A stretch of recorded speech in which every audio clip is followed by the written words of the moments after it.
buugga godobtir walaalo horta waa qiso dhab ah gabar baan ka qoray tiraabti iyadu ay tiri erayadeedii way waxa ku qoran buugga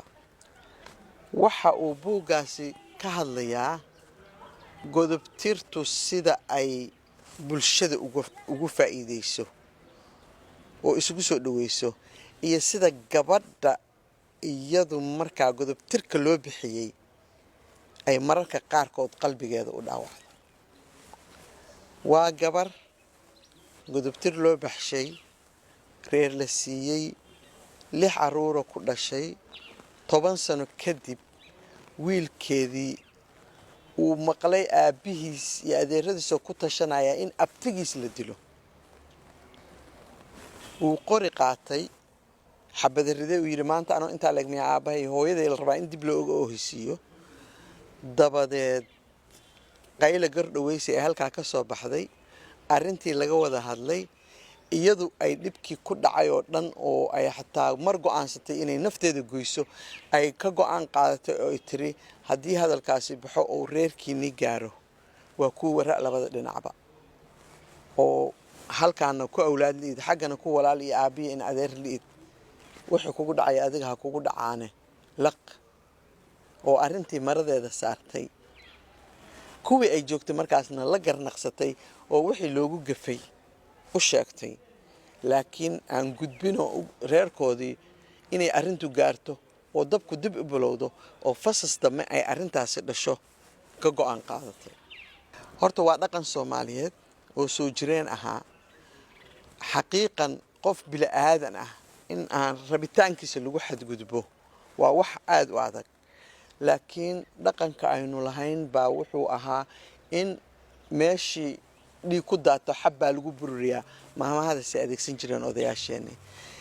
in labada reer la isu soo dhaweeyo gabadhii ay wiilal dhasho oo reerkii maaragtay ay ku biirto oo qof ka noqoto reerkiina wiilkii ka dhintay ay ku ilaawaan wiilasha u dhashay ujeedada laga lahaa taasay ahayd waa wax wanaagsan waa bridge aad u qurux badan laakiin gabadha xorriyadeeda laga qaaday ninayna aqoon la siiyay reerayna aqoon ku biirtay dhib bay ku tahay la qabsigeeda haddana halahays looga dhigo waa tii godobta sodohdeed sheekada waxa ku jirta sodohdeed ay markii hore ahayd qofka ugu afxun markii dambe oo arinta iyadu dadkii dib u kala badbaadisay labada qof oo isugu dhow bay noqdeen waxay dhigi jirtay naa hooy hadalka iga daa nin baa iga ka muuqday wiilkeedii dhintay iyadoo sheegaysa laakiin wiilasha ay dhashay aan arkay oo ayeeyada u tahay marka waa dhib jira runtii inay gabadhu tabasho badan iyo maaragtay hargaamo badan iyo hiiftaan badan ay la kulanto haddana dhinacii kale oo bulshada ayay waxa moodaa inay xal u tahay marka loo qaato buug wuxuu leeyahay godobtir oo dhamme xal uma aha khilaafka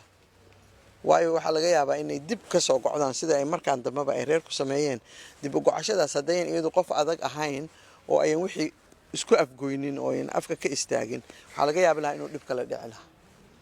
marka gabadha waa ku dhib laakiin bulshada xal bay u tahay